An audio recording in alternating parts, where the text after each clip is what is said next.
Our next speaker came to her first Laracon last year, and the night before she came to the Laracon, she finished the Laravel boot camp.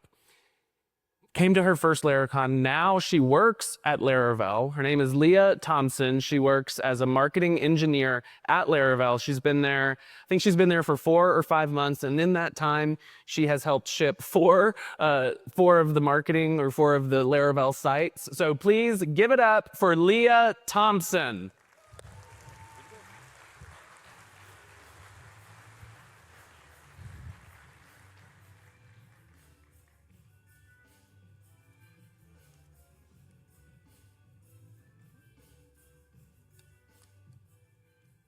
Okay.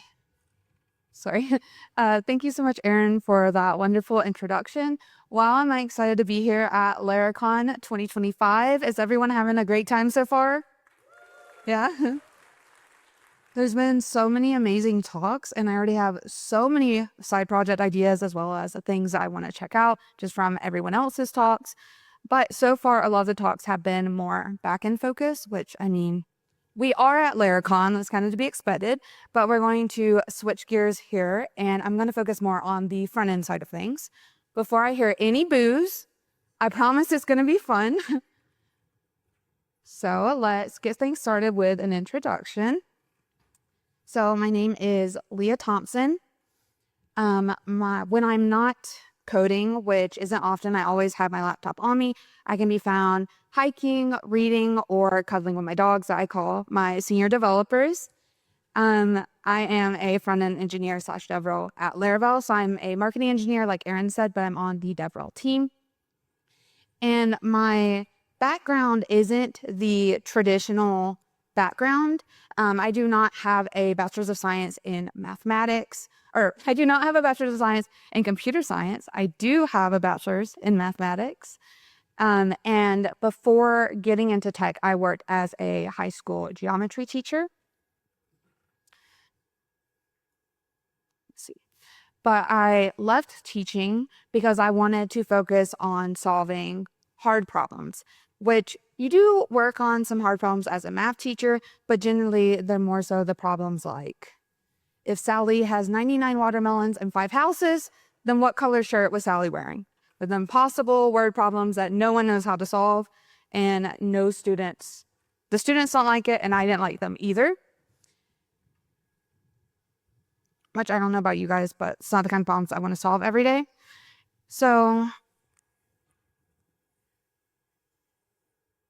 after I left teaching, I joined a free online bootcamp called 100 Devs, which focus more on the MERN stack, so MongoDB, Express, React, and Node. So my first 2.5 years as a developer, I was more focused on the JavaScript side of things.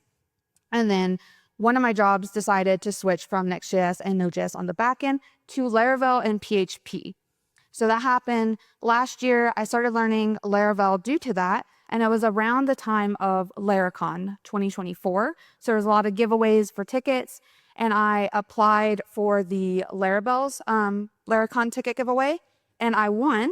So I was able to go to Laracon last year. Yeah. And I was so scared to go because, like I said, I was very new to Laravel and PHP. I knew no PHP. I dived straight into Laravel because I love to do things the way you're not supposed to.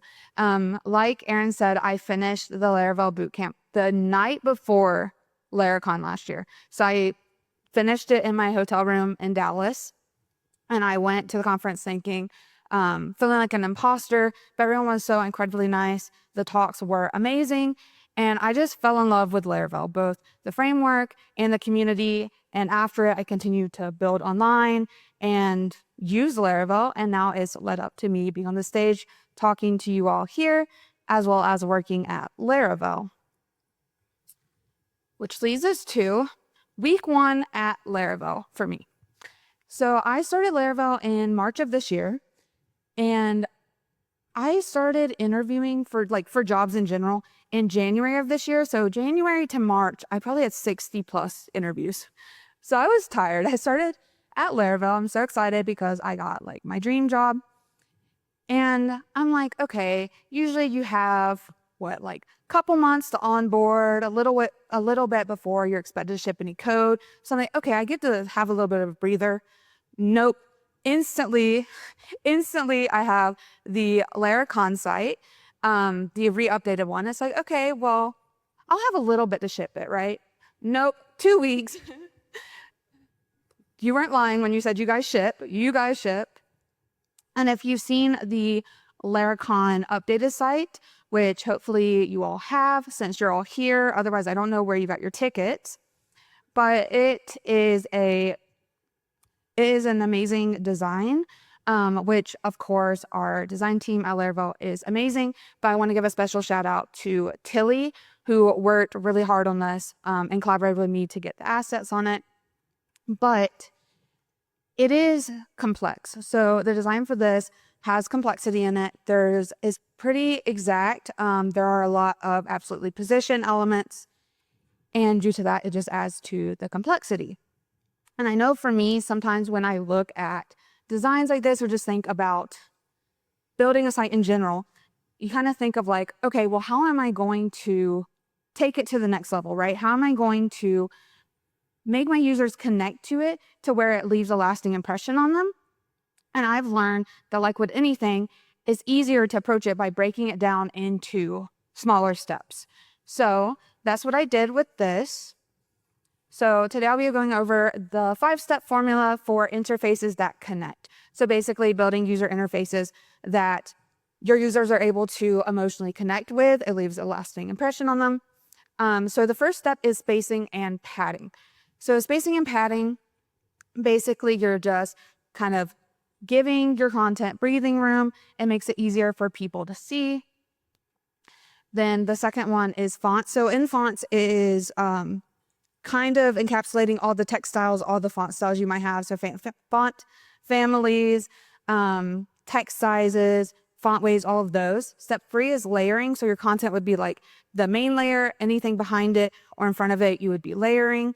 And that just helps add some depth to your design. So it takes it from being 2-dimensional to more 3D. You have a fun element, so something weird, and then animation and interaction. So, oh, no, not that one. We'll get to that. Now we're going to do a kind of coding demo showing for the Laracon site. So I showed you guys what it's supposed to look like for the venue section. This is not that. This is a stripped back version of that. So getting rid of the padding and fonts and everything for it. So I have it in a component for the original part. I'm going to do a code snippet for venue add. We're going to add padding first. Other way. Add venue padding. Okay, we have our code snippet here. So it's the same exact one as the block of code that was in the component, but here we're adding our padding styles. So we have our tailwind classes for PX20, PT20, we have margin top, and then there's some gaps in here as well. So we have the same exact thing, but now it's a little bit easier to read. It's already looking better than before just by adding the padding. Now step 2, because we're continuing with the 5 steps. So step 2 here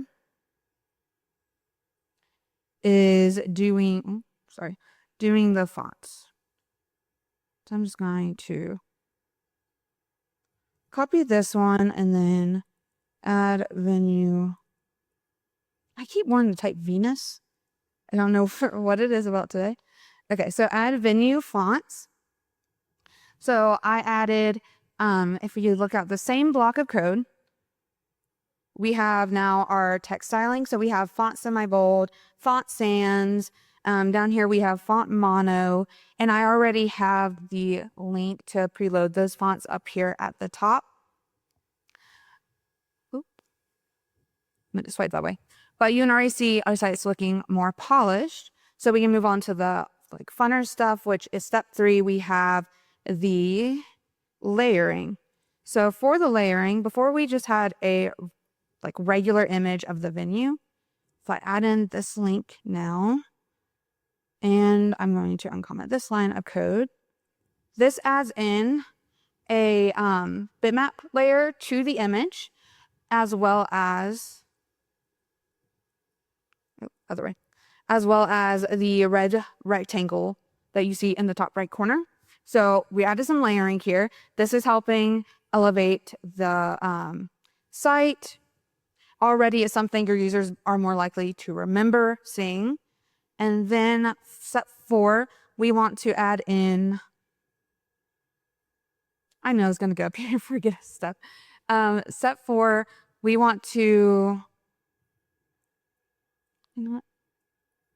Do a fun element or something weird. So I'm going to add in, and when it says something weird, it's not like, it doesn't have to actually be weird, but just something that makes it stand out, right? So I'm going to change this button, and I'm going to do add venue button. And now we have our ticket button. It has a kind of dash border here, which is supposed to look like a ticket, like when you rip a ticket and you have like the serrated edge there. And it also has a red shadow behind it. And then step 5 is just animation.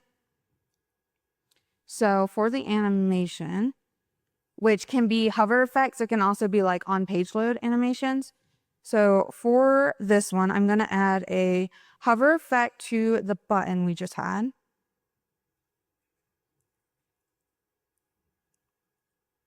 And then we also have, oh, sorry, I didn't mean to go that. We also have a marquee at the bottom that we right now just have like hard-coded data for. And it's not moving, it's just static. So I'm going to put in my component I made. Oops. Okay. And now we have our moving marquee as well as we have our button effect. So whenever you hover over the button, the content comes down and closes over the shadow underneath.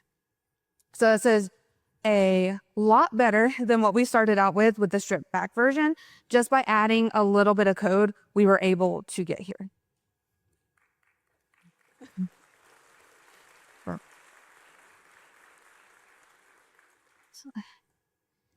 And that is wrapping up the Laracon site. So we're at like week 5 at Laravel. So I'm like, okay, I did the hard part, shipped my first site for Laravel. So now it slows down, right? Like now we can take like a little vacation.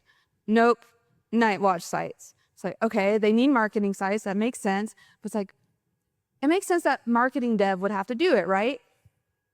But wait, I'm marketing dev. It's me. So it's like, okay. Take a deep breath. I know Chris and Josh on the DevRel team will help me if I need it. We're great. This is fine. We're all good. So I go back to the lab. Start cooking. But this is the lab. It's a little bit on fire, but that's okay. We got through it. And if you've been to the Nightwatch site, which I feel like most of you have, or a lot of you have, then you know that the designs are amazing for the Nightwatch site, which that has to do completely with Jeremy Butler, who worked on the design for the Nightwatch product, but also for the Nightwatch marketing pages. Which now when I look at this design, I'm completely in awe. But whenever I looked at it in the beginning, I was just like, I'm supposed to build that? Like me? I was a little more alarmed. But I already knew from the Laracon site that I have my 5 steps I can use to implement any design and really take my site to the next level and make sure our users will connect with it. So after I cried for at least 5 minutes, then I got to work. So we're going to do the same thing. We're going to take this site and I'm going to do like a little demo for it. There we go. And this tab. So this is obviously not what the header section looks like on the site, but it's completely stripped back. It's just our content right now. So I'm going to go in here. I'm going to I'm going to remove this section. So the component that has just a stripped back text, and I'm going to use my code snippet of Nightwatch. Add padding. Okay, there we go. So right now, all we've added is padding. You might be like, wait, Leah, you're lying. I know padding didn't change the color of the buttons. I did add that too, but there's no fonts or anything else on that. It is just text color and then padding in the backgrounds. So we have our padding now. This already looks better. You still wouldn't want to like really ship this on your site, but it looks better. Now we're going to go to step 2, which is our fonts. It's like, I knew I could type it. I couldn't say it for a second. So I'm going to do the, oh wait, actually for the fonts, I have a couple lines here that I'm going to copy and then paste. So we're just adding a couple of Tailwind styles here for the fonts. So we can see they're just for font sizes, the, I have some interfering colors. I'm going to remove that before I look and wonder why everything is the wrong color. There we go. Okay. So now we have our font styling as well as the padding, and we're already here. Like, you could put it on your site. You probably won't get complaints that things are broken, but it doesn't look as nice as the finished Nightwatch header, right? So now we go to step 3, and we want to add layering to this. So for the layering, I'm going to start with the background because Nightwatch has a radial gradient in the background. So I'm going to erase that. And for each of these, it's the same like block of code, just with a couple lines changed. Okay. And this one, I did add like the video section at the bottom. So there is a new div on it. So I'm not trying to bamboozle you. I did add another block at the bottom, but the top part is all the same, just with the background. So now we have, I scrolled and threw myself off. Okay. I have the background with the radial gradient on it. And if we go and look, this is what we're dealing with so far. So we have the radial gradient. It also added this button down here for the video section, but we have one more thing to add, which is this part. Okay. So now we have layering. This is already looking a lot better. Like, you could ship this. It looks good, but will this be something lasting that your users will never forget? Probably not. Like, you can elevate it, obviously. So we're going to do that by now doing something weird here. And something that sticks out to me for Nightwatch, and I feel like probably for a lot of people, is the noise filter for Nightwatch that's overlaid over everything on the site. It's not weird, but it's something that makes it stand out, which is really what we're looking for in this for step 4.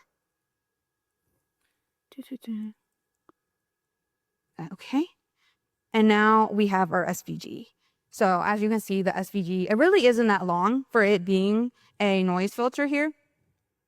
And already the site feels kind of more like moodier, plays on the like kind of vibe that Nightwatch is going for, especially how it launched in dark mode.